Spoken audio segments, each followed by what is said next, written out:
Hello, everyone, and welcome to episode 91. 91. Wow. Of Not a Real Job, the comedy podcast that helps you turn your side projects into money-making activities. I am Chris Van Patten, and I make websites and apps type things I'm in New York. And I'm Joel.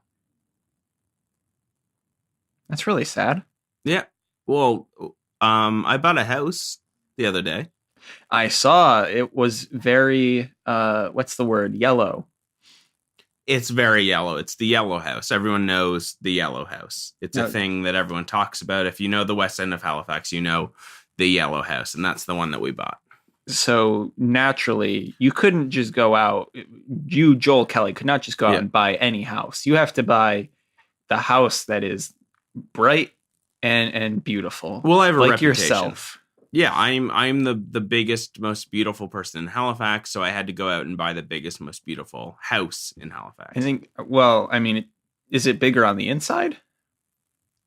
Yeah, it looked very cozy. It's tunnels. Tunnels. Got it. So it's more of an entryway to the real house. Yeah. Well, yeah, and also spiritually, it's bigger than you'd expect. It's It has a very big aura. Well, you know about chakras, right? I do. It's a lot of those. Lots of chakras. More than you'd expect. Now, what's the chi of the house? Could you tell me more about that? It's reversible. Sometimes you have to reverse the polarity. Mm-hmm. But I mean that's some Wesley Crusher shit. But yeah, no, the chi's fine. I wouldn't worry about the chi. Is there anything we should worry about? Like, is the feng shui going to be an issue? Are you going to work on that? Well, it's on a burial ground, but we don't know like specifically if it's like one of the bad ones, you know? Sure. Is it like a Scooby-Doo burial ground versus I don't know any other pop culture burial ground references? It's like literally Scooby-Doo. So there's a man in a mask. No, like a dog. Oh, it's a dog. Okay. Yeah, a Great Dane. That talks. Named Scooby-Doo. Mm-hmm. Scooby didn't talk. He made some shitty bark noises. But anyway, there's definitely a really hyper-intelligent dog that was buried there, and then we built a house on top of it. Okay. But we thought, thinking, obviously, we're not idiots. The house is now smarter as a result. Right. So can you tell us about what defines a smart house in this context? Because I imagine you don't mean that you have a Nest thermostat. And that's actually, you can go fuck yourself, because you know what the house does have? A Nest thermostat. A Nest fucking thermostat. See that? I think that's great for you, because now you don't have to do the work, because you know you would have gotten one anyway. I would have done that. So this is part of the problem with this house, is they have all the books and everything and the artwork that we would have had. Like so this is a turnkey property. Turnkey, if there ever was a key to be turned, it would have been this house. They have all the paintings, they have the artwork, they have all the books. They have Keith Beaton's book. They have the Hark of Vagrant book. And these books come with the property. No, they're taking much of their stuff with them. But the important thing is, like, as you know, a lot of what goes into the house is spirit. So you bring a good book in, it kind of washes the house with good book aura, with book juice. So the fact that the house has been cleansed it's been cleansed white in the blood of the Lord, which is to say, with like really good books, like the Bible says, and artwork. So they've got like their top books. They obviously they dressed their house, but they dressed it for us. The top book on their little coffee table is Catcher in the Rye, and like 2 books deeper in the little pile was Hark of Vagrant. And they have a secret bookcase that pulls out into a secret closet. Wait, really? Really? Okay, that's cool. Well, we have that now. Exactly. It's not them. Like Leah's correcting me. It's not their house. It's our house now. We have a bookcase that is built in the wall that you can pull out to reveal a secret closet. Is that where I'll sleep when I come visit? That is where we're going to Harry Potter you right in there. Yes. That's what I always wanted. Exactly. No, you'll have a whole bedroom down in the basement. Oh, perfect. Can I come and stay for like a year? 2 years? I guess so. 10 years? Forever? Well, I just assume that one day it'll be the three of us in Florida. Seems likely. Yeah, exactly. Obviously, it's Florida because, we'll have given up by that point, and then we'll all have a house down there, and we'll just hang. We'll just hang. It'll be Golden Girls, exactly. It'll be Golden Girls, but Golden Boys and Girls. That's what we'll call it.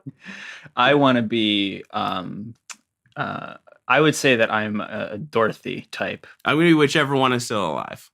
Okay. Well, I think that's just... what are you drinking tonight, by the way? I am drinking... Can we talk about... You're back from Barcelona. I'm back from Barcelona. Yes. What is it like to be back, in the land of the... So you've been in a communist country. Yes. What's it like to be back where democracy is the law of the land? It feels good. It feels really good. I mean, what does freedom smell like?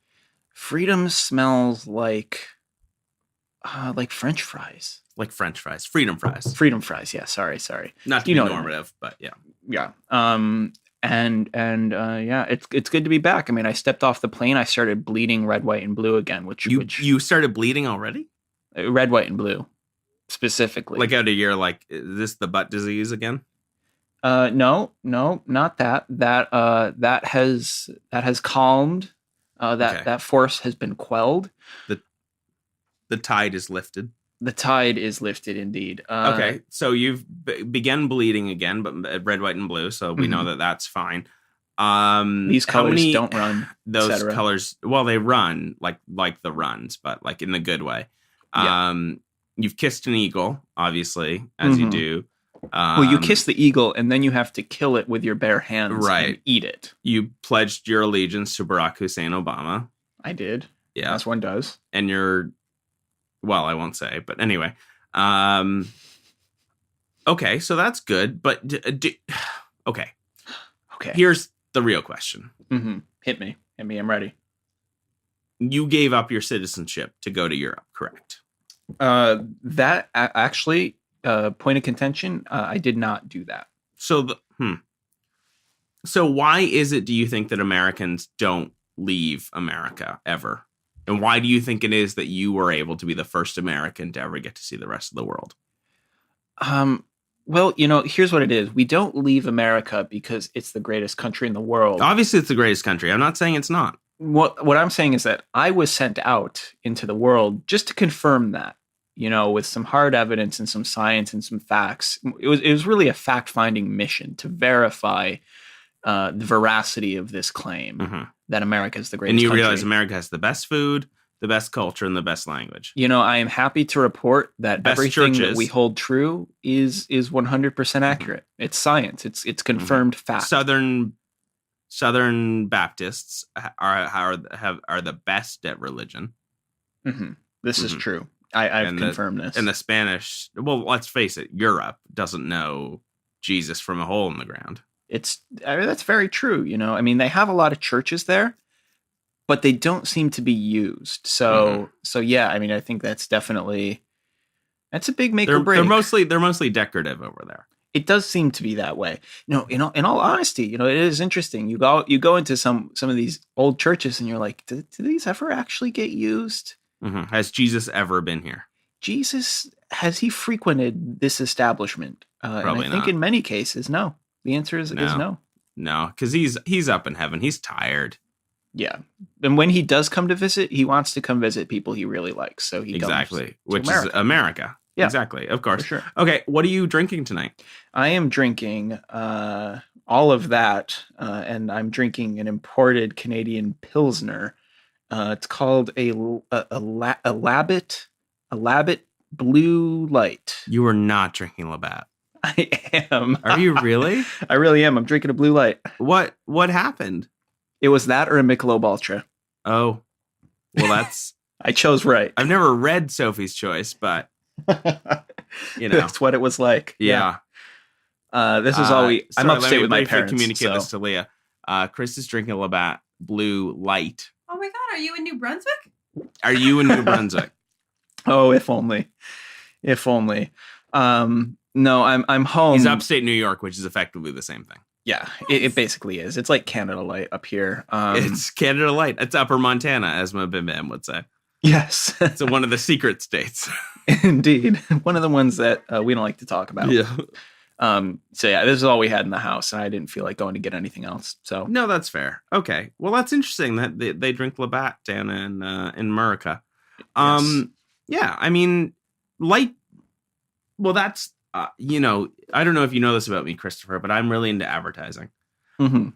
And some of my favorite advertising is around light beer because all light beers taste identical. They're effectively the same beer. So I love what makes me really happy is when the advertisements are done super well. And I think Miller Lite has some of the best ads. Heineken Light with Neil Patrick Harris is doing a great job. So anyway, that's interesting. Labatt Blue Light. Yeah, it's a Michelob Ultra is the same fucking beer. Doesn't matter. But you went with the one that you thought was less douchey. Yeah. And that's Labatt brand. Well, I would also say that the Michelob Ultra is my father's beer of choice. So this is like a rebellious act. Yeah, exactly. Of the and youth as well. Your father, who I've never met the man, but he's obviously, I mean, deranged. You know. Yeah. Oh, totally, totally. Yeah. I don't want to get into it. What are you drinking? Johnny Walker Black, because I am at Leah's parents' place and they have good whiskey here. I'm not going to say that I taught them about whiskey, but I think did. It hasn't hurt. No, they have Johnny Walker Black here. Leah's grandfather was into Johnny Walker. He passed away last year, and the whole family has really rallied behind drinking Johnny Walker, which is amazing. So yeah, so that's what I'm drinking when we come to New Brunswick. It's a Johnny Walker time, and I'm very happy about that. Why not Labatt? Why not Labatt? Well, there's an advertisement for you. What could possibly be the reason not to drink Labatt? Why not? Labatt is the beer of New Brunswick. Labatt is the beer of New Brunswick? I mean, it's InBev like everything else. I know, but Labatt Blue is part of the fabric of this province. Right, but so what Chris is asking is good old boys beer. Why... If you're in that province, I feel like you're letting the province down by not drinking it. Right, you're exactly right, Chris. So Chris is asking, why am I not drinking Labatt? Why am I drinking Johnny Walker Black instead? It's because I'm unpatriotic. No, it's a spirits house. Oh yeah, because they don't drink a lot of beer. Wait, there are spirits in that house? I thought the ghosts were in your house. No, okay, so well, so this house is absolutely 100% haunted. There are spirits, yes. Okay. But there are also spirits in the alcohol. Mm-hmm. So you're saying that alcohol is ghosts? Yep. That explains why when I drink it, I lose things because of those pesky ghosts. So, just to recap, how many phones have you lost, would you say, in the last 5 years? How many iPhones have you lost for more than 24 hours? We don't have to go back 5 years. We can go back 18 months. Okay, 18 months. How many phones? I'm on my 4th iPhone in 18 months. But not due to an upgrade cycle. No. I mean, I did upgrade at a certain point, but it wasn't that was by not choice. The impetus. Yeah. I lose a lot of iPhones, and I mostly seem to lose them all the same way. Mostly in cabs? 100% in cabs. Yeah. Oh, Christopher. I don't know what to say. But now that you're back in solid ground, you're back with fellow Americans, mm-hmm. I think you'll be okay. You say that, but I lost most of them while on solid ground with Americans. Okay, so the episode's got to wrap up. We're 15 and a half minutes in. This is what we need to talk about. Mm-hmm. You've been to Europe now, finally, for the first time. No, but yes. For the first time, you finally experience what it is to live outside of America. Closer. What's your biggest takeaway? What is my biggest takeaway? See, it's interesting because I think a lot of the takeaways that I have are maybe even more about like not living in New York City. I feel like I've been indoctrinated to the New York City vibe, the way of life there. So being in Barcelona and in Europe, just in general, everything seemed to move a lot slower. And that was something that I was really, really conscious of, especially toward the end of the end of the trip, rather, as I got more anxious. Shit. I almost did. It's the blue light talking. Yeah, no, toward the end of the trip, I got a lot more anxious, like starting to anticipate New York, and I felt myself moving faster. And then, getting back into New York and being able to sort of speed walk through the airport and everything and not bump into tons of people because everyone's kind of moving the same speed. I don't know. That was something that I sort of consciously became very aware of. Even the day, the way the day is structured. I guess this is more applicable to Spain, but they start their day later in the morning. They don't do dinner until 9 or 10 at night, and that's completely normal. Things like that. The way that the schedules work and the way that the people move about the city was, I wouldn't say it's an eye opener necessarily. I didn't really learn anything from it, but that was kind of the thing that I took away and really kind of affected me most of all, aside from obviously the terrible, terrible internet situation. Do you hate Spanish people? No. You hate Spain. By and large, Spain was great. There was another country that will remain nameless where I did not have such good luck. Nope, that's next week, so we'll see. Well, I just thought you would parlay your hatred of the Spanish into your hatred of Mexicans. Well, we'll see. We'll see. Oh, okay. You're going to be generous and I'm going to give them a prove chance. Themselves. Yeah, exactly. Okay. Exactly. That's what I find the best about Americans. They'll let other countries really prove themselves before they write them off. Mm-hmm. We're a giving, soulful people in that sense. Yeah. Big, the clear eyes, full hearts. That's what we're all about here in America. Can't lose. Okay. Well, I think so Chris hates Europe. I'm pro America. We all know that. I think that means we have to move in. Yeah, well, my shoes are the greatest. I think that means we have to move into gear recos. I think it does. I'll let you go first. Okay, so we're both, I assume, going to Amazon. I'm actually not this time. Well, I'm going to Amazon. I'm entering my password just to see what I've ordered recently. Let me see. Okay, I'm going to recommend a book. So one of my best friends, Ben Boudreau, his father recently published a book that I'm eagerly excited to read called Awakening Higher Consciousness, Guidance from Ancient Egypt and Sumer. So basically, Paul Boudreau and Lloyd Dickey have written a book about meditation and kind of spirituality and about higher consciousness based on kind of ancient Egypt and kind of ancient civilizations. So their book is coming out this month. We're going to a book signing party in a couple weeks. So I thought I would recommend that book. So Awakening Higher Consciousness by Paul Boudreau and Lloyd M. Dickey. Now, speaking of books, I believe that by the time this episode goes live, your book will be out. Is that true? Yeah, fuck. Who knows? Okay, well, we'll see. If it's out, we'll put the link in the notes. Exactly, yeah. Please go to the website, and ideally my book will be there. We're already... I'm not going to talk about how over budget we appear to be, but enough to the extent that I'm not going to be a dick and wonder about where things are at. Sure. All good. What about you? What are you going to recommend? So I'm also going to put in a book this week. I'm going to recommend The Lowland by Jhumpa Lahiri. And it's a really great book. It's about these two brothers from India and just sort of how the decisions that they make and that kind of thing shape the fabric of their lives. Set about, I think it's over 50 or 60 years. So you get a really interesting view of the family. And it was nominated for a Man Booker Prize, a National Book Award finalist. Really, really great book. And I highly recommend it. So that's first. I also want to put in a bonus pick, and that is the single Chandelier by Sia, which has become my go-to jam right now, to the point where the other day while doing some work, discovering this song? Yes, I am. I played it on repeat for about, I don't know, an hour and a half, because it's just so good. Okay, well, have you heard Elastic Heart yet?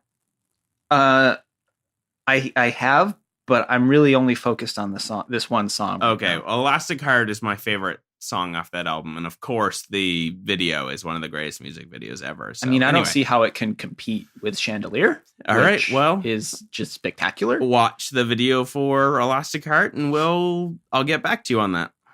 Okay, we'll see what we can do there. All cool. Right. All right, so I think that does it for us. This has been Not a Real Job, which you can find all over the internet. Notarealjob.com, twitter.com/nargcast, facebook.com/notarealjob. We are on iTunes and Stitcher, notarealjob.com/iTunes and notarealjob.com/Stitcher will take you to the right places. We also love answering questions and giving you advice and feedback, whether it's solicited or not. Although I suppose if you're writing in, then it is solicited. But you can do that over at notarealjob.com/questions. And then if you have general feedback for us, we love that too. Notarealjob.com/contact. And of course, if you do like the show, we love getting your feedback and your ratings over on iTunes. Notarealjob.com/iTunes will take you into the iTunes store, and you can leave your reviews there. We really appreciate them. And I think that's it. Do we get everything? Head on over to joelkelly.ca just in case my book has come out. And head over to chrisvanpatten.com just in case I write a book in the next 2 days. I don't know. We'll see. Anyway. Bye forever. Adios.